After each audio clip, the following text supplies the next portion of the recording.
But we've seen also a bunch of cool other solutions in the world of B2C.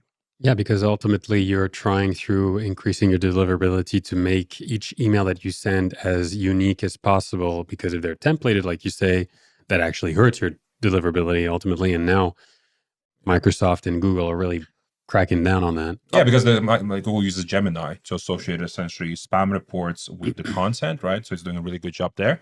And yes, I mean, Google, like, I don't think anybody wants to receive like really crappy emails. I want to know, like, if somebody sends me a cold email, I want to know why this is for me. So which pain is it solving for me? Relevance. What you can do for me.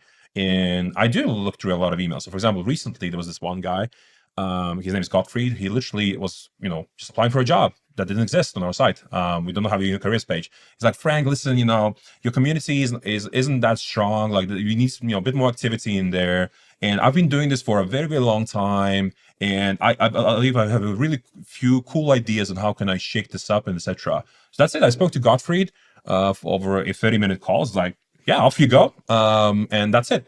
He was hired, and there he is. We hired him last week, and now he's our community manager, right? So because he really identified the pain that we have as a business, he had a solution for that pain, and you got the clear CTA. Let's have a chat about it, etc. So it was like, it's super obvious. But a lot of emails out there, these templated emails that you get, they don't anchor in any pain whatsoever. Like, I don't know whether I have a pain. Did you check out my site? Did you check out my community? Did you check out anything whether I have a pain?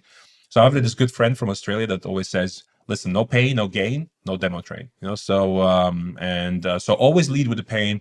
And people always ask me, Frank, what's the best email? What's the best email that you can send?